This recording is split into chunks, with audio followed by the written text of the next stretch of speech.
तो चलिए बीपीएससी एडीयू के मैथ वाले सेक्शन का मॉक टेस्ट लगाएंगे आज। सेक्शनल टेस्ट नहीं है बल्कि चैप्टर टेस्ट है और आज हम लगाएंगे profit and loss. Profit and loss को स्टार्ट करते हैं। लैंग्वेज सेलेक्ट कर लिया हमने और चलिए शुरू करते हैं। पहला सवाल है, यदि कोई व्यक्ति विक्रय मूल्य पर 20% लाभ अर्जित करता है तो क्रय मूल्य पर उसका लाभ प्रतिशत कितना होगा। विक्रय मूल्य पर यदि वह 20% का लाभ अर्जित कर रहा है, विक्रय मूल्य पर 20% का लाभ अर्जित कर रहा है, यानी कि अगर SP 100 है और 20 रुपये का उसको लाभ हो रहा है, यानी कि CP उसका कितना हो जाएगा, CP हो जाएगा उसका 80 रुपीज़।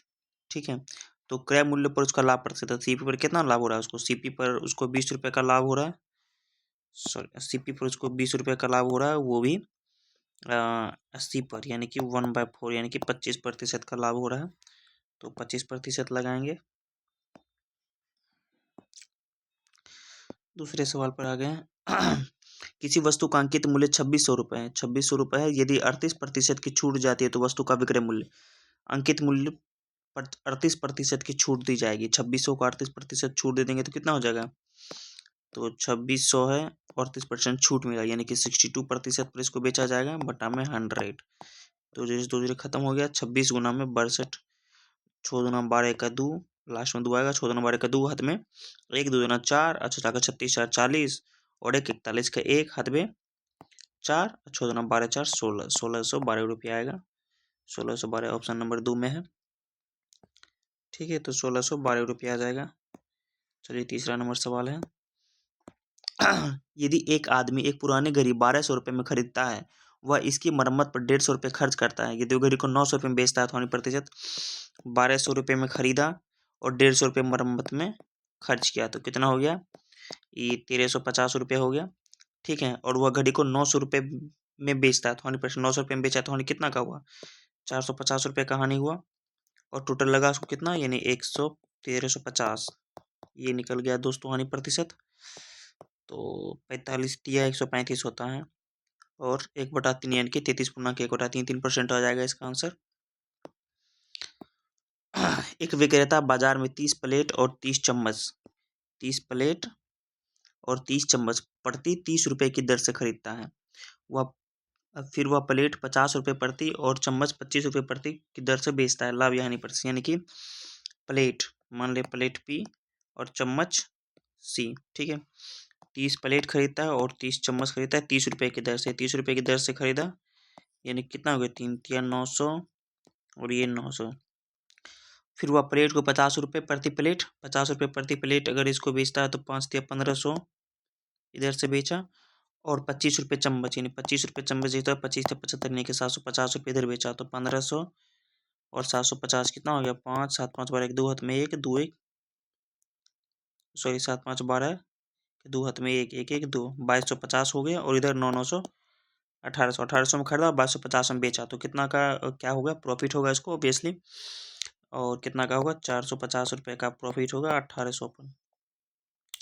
ठीक है, तो ये 4 बार में कटेगा और 4 से 25 बार में कटेगा, ये तो यानी कि 25% का लाभ होगा उसको, 25% का लाभ।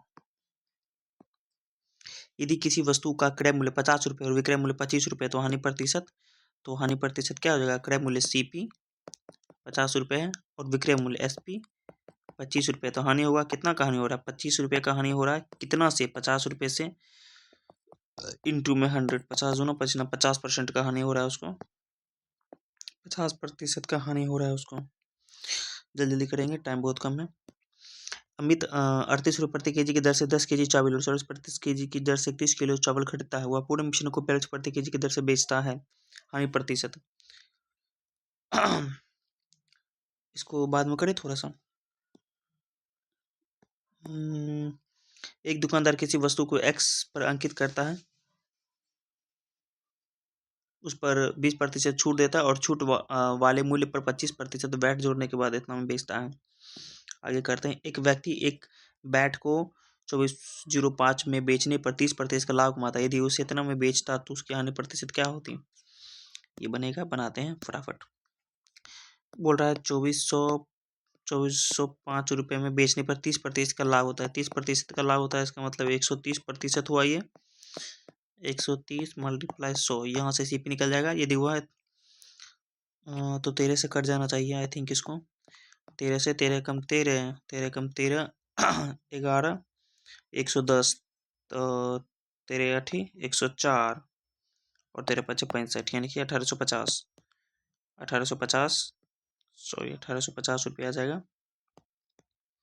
1850 रुपये आ जाएगा क्या उसका CP आ जाएगा, और उसे इतना में बेचता है 1500, 15 54 में बेचता है तो कितना आ जाएगा इसका 6 आ जाएगा, ये जगह 9 आ जाएगा, और ये 17 में 7 में 5 गया तो 296 रुपये का लॉस होता है उसको, 296 का लॉस होता है उसको।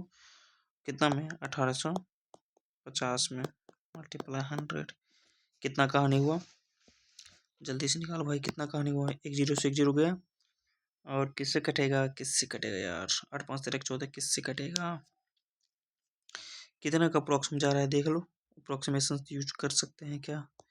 18.5 लगाएंगे तो अगर 10% तो नहीं होगा, 10% 180 आ जाएगा, नहीं नहीं नहीं नहीं 20%, 36, 20% से थोड़ा सा कम 15% या 16% आएगा, 16%, 185 गुना 16, 1650 और 16 8 100, 16 8 कितना होता है, 16 85 128 है, और 8 36 का 6, यस यही आएगा, 16% आ जाएगा, 16% आ जाएगा भाई साहब, 16%।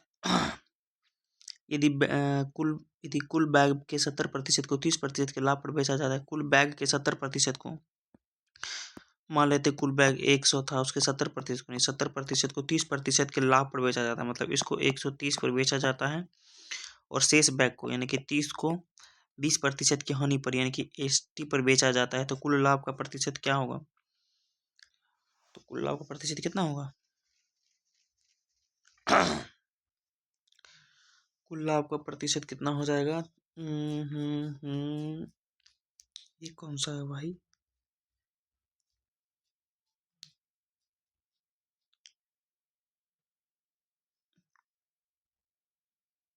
अरे यार ठीक तो है, 27 यानी कि 70 और 21 यानी कि 51 में बेचा जाता है इसको, ठीक है, और इसको 8 या 24 यानी कि 24 में बेचा जाता है इसको, ठीक है, 91 और 24 कितना हो जाएगा, 4 1 5 4 9 2 11, 115 आ जाएगा, यानी कि 100 का सामान 115 में बिक रहा है, यानी कि 15% के लाभ पर बिक रहा है, 15% के लाभ पे बिक रहा है। 10वां नंबर सवाल, एक व्यक्ति ने दो सामान को 1863 के मूल्य पर बेचा, एक पर उसने 25% के लाभ कमाया, दूसरे पर 31% की हानि हुई, उसे कुल कितने प्रतिशत लाभ या हानि हुआ।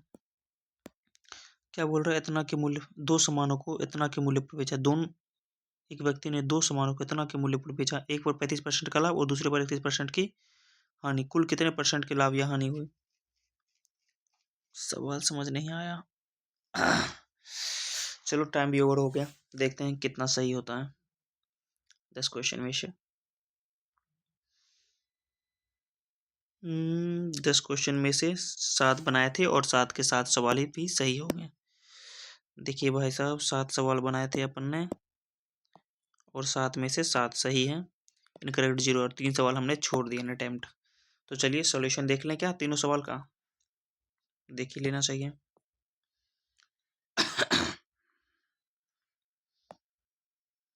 ये सही था, ये भी सही, इसका 33 के कोटा 3% आ गया, ये भी सही।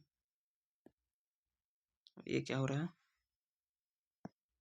ये सही, ये भी सही है,